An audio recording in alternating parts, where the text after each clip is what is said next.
esengo etondi biso ebele koyeba ete botondi ebele devant ba écran na bino kolanda biso na émission na biso ya mokolo lelo masolo ya mboka.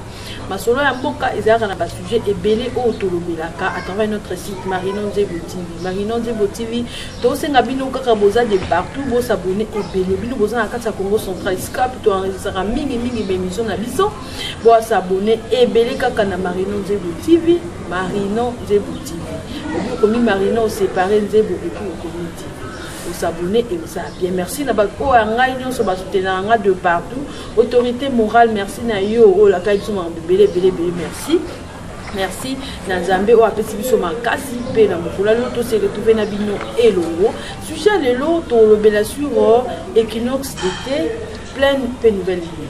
Ebele batuna kinga ba question ebele sur nouvelle lune makino le bela ka nouvelle lune pleine lune équinoxe eza nini et puis solstice eza nini mokolo lo to yambi l'homme de prière stratégique na kumbu ya pasteur Crispin Toto o akolo bela biso makambo teli équinoxe etali solstice pe nouvelle pe pleine lune bote baba bote ma fille Marina l'homme de prière stratégique tout à fait l'infatigable Aouti Mwanda Lukala personne qui ça tous allés par esclave à Jésus-Christ. Solstice, pleine nouvelle lune, to banana, solstice, to banana, pleine to nouvelle lune. Non, c'est tout un enseignement sur to banana kat. Mais enseignement oyo ezana kat ya cours mobile parce que là j'appelle professeur. Na kat ya cours il y a les prières stratégiques. Quand est-ce que la prière est stratégique? Premièrement, selon forme nango. Tu rejoins la Genèse, mais pardon, tu rejoins dans Matthieu chapitre 27, quand Jésus a accueilli na Gethsémani. Aller à Komikuna, a joué d'abord 3 baye kolinaye, Pierre, Jean, naye. Après, à Tikaki, 8, il y a qu'un fond. Donc, disposition, on a déjà, la prière était stratégique. Selon le contenu, on a un Exode 32, à partir du verset 12, 14, Kuna et Moïse, Tango, Aoumeli Mingi, Nangomba, alors, et Paï, Banan, Batikalaki, Aaron, la peuple, Bassel Vaudor, alors, Moïse a bandit selon les contenus. Donc, selon les contenus. Donc, la prière peut être selon le contenu. La prière peut être encore selon le lieu. C'est pourquoi tout ça là, hôtel, c'est lié. Et comme il consacre à l'éternel. Et enfin, quatrièmement, la prière est stratégique selon le temps. Selon les temps. Donc, des awa, makame bande. Alors, awa, c'est un enseignement où il a dit, comprendre et connaître. Comprendre et connaître le porte de temps et de saison. Le porte de temps et de saison. Deux choses. Porte de temps, porte de saison. Alors, autre lit kolobela, ils apportent de temps. Porte de temps, tous en a 4 veilles. Il y a journée, première veille, deuxième, troisième, quatrième. 4 veilles. De 6h à 9h, 9h à 12h, 12h à 15h, 15h à 18h. On a une veille à journée. Chaque veille, il y a un enseignement.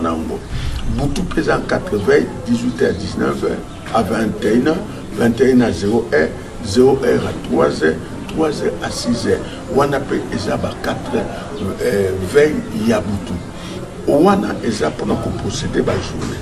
Semaine, azaka kabena porte moko, ezaka samedi na 0h, yango porte ya semaine, semaine le banda lundi te banda dimanche. Donc on a yesu passé waka na dimanche na tongo. On a porte semaine. Là aussi si ba porte semaine, to côté sika na porte de mois. Alors pourquoi toujours ben yango porte? Porte, concept porte, azan ba signification, explication balé. Porte et ça pour nous fongola ko c'est comme malam to loko ngana lingi ko porte na ko peko kanga o loko na lingi te to na lingi mutu wana te na kangi porte ya wana toujours benga ngo porte elingo ba na mikolo wana biso tozoya d'abord pour na contrecaler oyo déjà prévu na moana pe kufungola oyo pour na sanza ezali koya. Alors sika tozali na porte ya liboso ye bandeli babengaka ngo porte ya nouvelle lune na ba version sous passion so que la Bible était au B il y a les débuts du mois. Aucun pas na Jérusalem il y a les commencements du mois. Donc elingoloba nouvelle lune eza pleine lune eza souka ya sanza. Alors chaque mois il y a deux portes, la nouvelle lune et la pleine lune. Alors surtout que na Ésaïe 66 verset 23 à 24 bazoko recommander biso na mikolo oyo ya nouvelle lune il faut tozala na culte to banda kosangana pona ko procéder moi. C'est très important. Même au Kenya, on a le 81, 85, le sonner de la trompette à la nouvelle lune et à la pleine lune. Sonner de la trompette, c'est avoir des cultes, déclarer la guerre, posséder le mois, et ça n'importe où. Est-ce que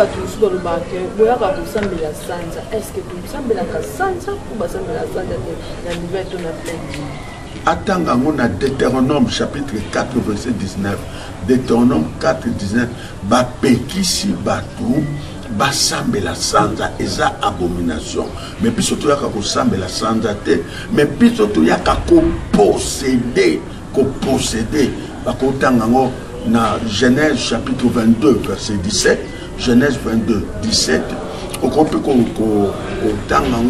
na Apocalypse chapitre 5 verset 10. Apocalypse 5 verset 10, hein, Jésus-Christ nous a fait un royaume de sacrificateurs pour son Dieu, son Père, son Dieu, pour que nous dominons, possédons, dominer, c'est contrôler, régner, gérer. Ok, pour toi, Kende, Malembe, pourquoi c'est ce bilot qu'on dit, phénomène, nous avons constaté nous nouvelle ligne, puis n'a pas plein lune, ni pas constater par rapport à temps. Autant on a Ésaïe 47 verset 13, Ésaïe 47 verset 13 et Païouat Balobi, il y a des conséquences là. Au Kamadi, Psaume 121 verset 6. Pendant les jours, le soleil ne me frappera point ni la ligne pendant la nuit. En fait, la nouvelle ligne, Esa porte Yamalam. Donc un nouveau commencement, Esa vraiment porte pour proclamer ma malam, pour souhaiter au plus surtout Salema, Esa bien. Et constate au Komona, Bato Maboma, ce qu'on constate, Bato Maboma, la nouvelle ligne, basaka agressivité, basaka penda souple, flexible, très bien là, oui, parce que influence il y a Sanza, Esa pena makashite. Tant on les a, tant sante bimuke abimaka. Neti arc wana malembe tozo kende vers la pleine ligne azoya koto sokwa toni ya wana babenga pleine sokwa toni voilà pleine ligne alors awa ba conséquences za makasi mais eza ba période basi bazemi bimaka pamba bato maboma bakomaka agressive, ba o baza posséder sexuellement, ba komaka terrible pe ko pona ba te na période o wana pe ya pleine ligne ezaka ba période ya ba accident, ya ba dégâts ya minene et na pleine ligne ezaka pe plus rencontre ya ba société pour la promotion, ba matsaka ba promotion na pleine ligne. Pleine ligne les apporte beaucoup ya piété. Les apporte vraiment, il faut qu'on travaille makasi sur le plan spirituel avec des versets bibliques appropriés pour la porte Rwanda. Aujourd'hui, la pleine nouvelle, pense que bon bazar ba calendrier na bango normal et ba calendrier na ezaka marketing pour ba yeba nouvelle tout pleine ligne comment ba yeba parce que bazaka su basu ka ba moninga na bina che nouvelle ligne lo pleine ligne basu ka ba yeba ne que tout ça na pleine ligne que tout ça na nouvelle ligne. Je crois que tout ça na calendrier ngana travailler en parce que makamu na yekoli yango 6 ans na fandi na yekoli 6 ans c'est plus qu'écouter un docteur pour Koloba. Et une expérience sur le terrain, eh bien, tout le monde n'a pas résultat. Alors, tu y a comment calculer. Donc, ce qu'on a au continuer en contact pour avoir un calendrier Ezali. Ou soit, au peut aider Bango. Dans quel sens? Avant 3 jours, on annonçait déjà le 24 juin. Et il y a plein de déjà soit annoncé, par exemple, le dimanche, 3 jours avant, pour te bailler tel jour, et j'ai plein de. Alors, on a sens de aider Bango. Et pendant qu'on a aidé à Soussoubatou, on a WhatsApp, on a fait ça, un calendrier, on a sala ba photocopie na tia et batu ba koma kozwa à partir de statut à partir de motoising et je continue. Donc c'est comme ça que to koki pour aider ba pour ba mais comme ça na mutu déjà moi passe.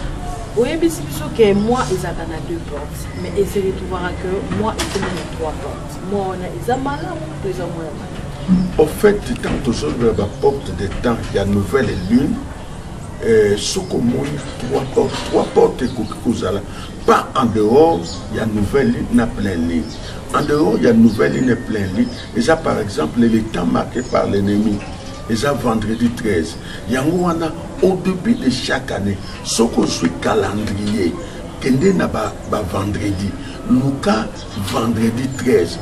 Au coup de temps, il y a moko na mvula mobimba tomi bale. Mais ce que comme misat, mvula neza malamute. Et ça, porte wana.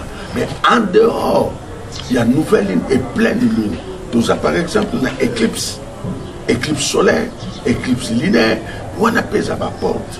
On a surprendre, par exemple, le 1er novembre. Et ça porte où on célèbre les morts. Mais il faut que contrecaler encore. Parce que tant que vous êtes en contact avec la mort, vous entrez en alliance, les conséquences sont néfastes. Non seulement dans Binobat, na mabele mboka pe na environnement na bino. Donc voilà un peu on a koloba en dehors il y a pas nouvelle ligne yangoana mais surtout côté na ba porte à saison à wanande na kolobela sumusu lundi to fetaki to yaki ko banda deuxième partie à moi zaki solstice d'été pour expliquer ba to solstice d'été exactement. OK. Beaucoup de temps Ecclésiaste, chapitre 3, verset 2. Et il y a un temps pour naître, un temps pour mourir. C'est pour dire notre Dieu, il est le Dieu de génération. Il y a un temps pour s'aimer et pour récolter. C'est les saisons. Aucun à Jérémie 3.3. Okoyoka, première et arrière pluie de saison. Mais sur aucun à Job, non, quand on a Jérémie a bibi bien à l'objet la pluie de première saison et de arrière saison. À Balingi Kobalikambo, il y a pas de saison. Bisso, toujours landa, les 4 saisons. Les 4 saisons, et ça, par exemple, le 21 mars, et c'est la carte printemps, équinoxe de printemps. Donc, et ça début vraiment il y a année. Donc, comme il a juin, tel que il a dit le 21 juin, et ça qui solstice d'été, et ça deuxième porte il y a année, et ça porte à l'insécurité. Et d'abord, on a révélé en Afrique, puis pour le Congo. Par exemple, il y a qui lundi, il y a qui solstice d'été, il y a qui porte, deuxième porte il y a année, il y a qui malade, et il y a qui tombe en colonie. Et qui lundi. Or, lundi, c'est le premier jour du travail. Or, babenga kango lendiose. Lendiose et l'ingolobani. Lendiose et l'ingolobani, jour de fatigue, jour de salakate, jour de zakaka bon ou la bon. Nous devons traiter parce que c'est le jour du travail. Deuxièmement, lundi, à ce premier jour de la semaine, le premier jour du travail de la semaine, c'est-à-dire à ce fondement, il y a semaine. Alors, ce qui au salon Malamute, semaine des Malamute, et Souklouanate, et c'est là qu'il est le 21 juin. Je voudrais vous révéler, missionnaire catholique, les Bayaka, Bakotaka Neven, et Bandaka le 21, pour l'indépendance en Congo. Babandaki Neven, dans le 21, Bayako Souksa le 29. 29 jours de prière. Et Bongo le 30 juin va proclamer indépendance. Donc, Salemaki, Kobatana, on a prié. Mais ce côté de l'indépendance, on a l'indépendance. Et c'est juste une étiquette. On a chaque année, il faut qu'on a prié, même au niveau de Yamboka, qu'on semble là pour Yambo. Alors, on avait nous, et il y a 2 pays en Afrique. L'Afrique a 54 pays, mais 2 pays vont avoir indépendance. Les 30 jours de Tumbesi la raté, ils ont Somalie, na RDC. Les 2 pays de Tumbesi la raté. Mais n'importe où, il faut qu'on bonde. Oui, mais juin, on va expliquer juin. Il faut qu'on bonde. Alors, là, on se souvient, qu'on va se souvenir, et ça pour l'Afrique. En 2010, tout ça, on a Abuja, dans Nigeria. Nous avons parmi les délégués, il y a RDC. Nous avons tous 18 pays. 18 pays où il va commémorer 50 ans, il y a anniversaire, il y a indépendance. Donc il y a eu 18 pays. Et dans ces 18 pays, entre autres, la République démocratique du Congo, qui n'a qu'à. Alors, Mbanda Mokolowana, depuis 2010, à 2060, tous en a saison, il y a jubilé. Tous en a saison, jubilé. C'est pourquoi il faut Africains Toyeba. Et ça, jubilé, il y a Africains. Nous sommes dans la saison des Africains. Pas saison il y a Africains, mais saison il y a Africains.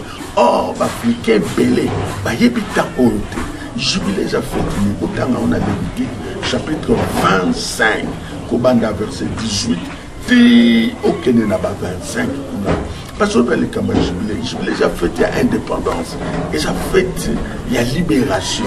Et ce côté, il va l'oublier que ceux qui, aux années en Israël, aux autres qui vont faire soit comme esclaves, soit comme ça, au coup, là, il y a des gens qui opposé la tina moi jubilé, la saison a jubilé, des opposants dégagé. Donc voilà, et c'est très important dans tina nabiso. Il y a un fait qui fait il y a toujours une possession, il y a solstice, et ça porte, il y a un année, deuxième porte, et ça va dans le mois de juin, entre le 21 et le 22. Mais il y a un année aussi qui est dans l'intérieur. Porte nous équinoxe d'automne, et Zalaka, entre le 21 et le 22 septembre. Alors, à Wande, sur le monde spirituel, Nalikamba Kufa et Bandakawana. Église a une connaissance sauté. Bisoto Bandaka Nzambe Batela Bisoto Kufa Tena Bonane na décembre. Oh, il faut que Bandango n'apporte il y a équinoxe d'automne. Et ça va entre le 21 et le 22 septembre. Et enfin, la dernière porte, il y a année Ezaka solstice d'hiver. Entre le 21 et le 22. Entre le 21 et le 22 décembre. D'avant, c'est souka pour la peine soukata na ba date wana ba benga ba porte ya ba saison. Alors faut yeba mutunyo sonzamba kela même babilo tous en la saison. Saison ya malamu, saison ya beau, saison. Alors soko olingo vivre ba saison ya malamu na vie na yo banda ko posséder ba saison. Banda ko posséder ba saison. On constate différence na ba saison ya kala. Naba saison Oyo Bandi Yassika. Donc c'est ça qu'on explique. Merci beaucoup, Alobi Ibrahim Tchipanda, l'arbre qui cache les forêts, Babi Moutounanga et petit frère Apache Benton. Merci Nabino Nyon Sobo s'abonner à Mamino de Botili.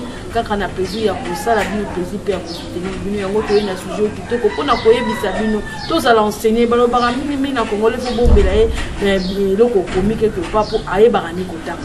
Mais tout la data ba vidéo tout kaka pour tous doit rappeler maël pour tout barako posséder kabaton na biso mutumsu tout ne succès na au kantera qui si aime sou ya posséder ton na azwaka temps na posséder journée na ye, azwaka temps na posséder semaine na ye, azwaka temps na posséder mois na ye. Yozo kokanisela ye bele nzoka ye azwaka temps ya kosambela. Yango tolingaki to partager yango pe na bino kozolanda biso de partout na monde entier.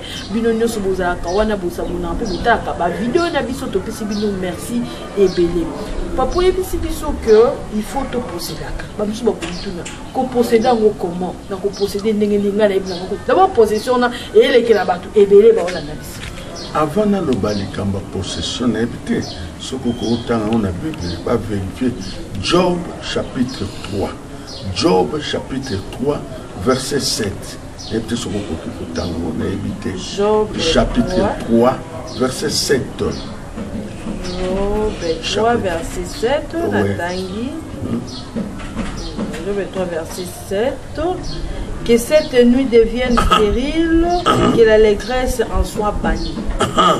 Boutou oyo, et ça la boutou ya mabe, et boutou stérile. Pe balobi, que l'allégresse en soit bannie. Et sengo ezalate. N'écoutez soko au poussali, na verset 5. Bazolo banabiso ni verset 5. Que l'obscurité et l'ombre de la mort s'en emparent. Que des nuées établirent leur demeure au-dessus de lui et que de noirs phénomènes l'épouvantent.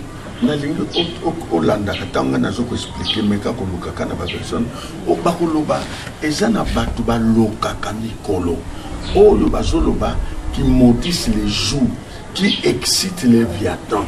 La Bible le bien kaka na ba version ana et awa bazoloba ni ezana ko la batu bazoloba qu'elle soit maudite par ceux qui maudissent les jours par ceux qui savent exciter les viatans. Ezana verset 9. Voilà. Verset 8.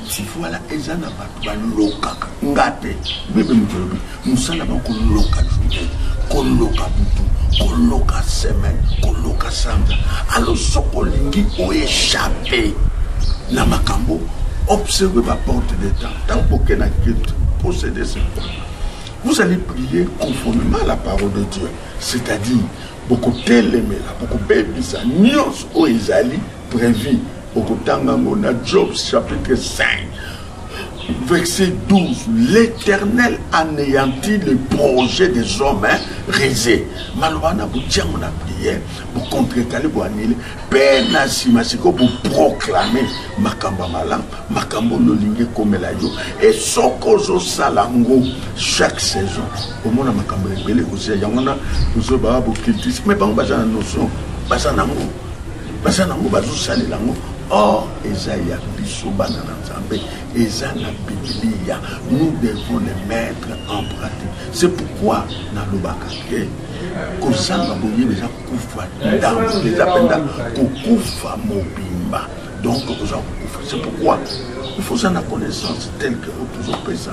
Alors, dans vous allez observer, c'est nous autres qui avons quel point de combat spirituel, du haut niveau, mais combat spirituel au niveau cosmique. Et dans vous autres posséder, Nanzela, il y a des déclarations, Nanzela n'a maloba, vous autres voient peu comme on a un coco qui s'en comme on a un coco qui s'en va, les bonnes choses ne disent pas, donc il est vers presque la fin de notre émission d'aujourd'hui. Papa, au conseil, Batuni, Bazola Nabiso, au bas, observer à porter le temps. Vous pouvez savoir, on y parce que tu es pas qui trouvé quand on a sollicité de Bakozwa, Bakozala, comment Bakozala pendant ces temps, sollicité. Oui, et c'est un proverbe 8, verset 34. Proverbe 8, verset 34, sur le Kotanga. Proverbe 8, verset 34. Heureux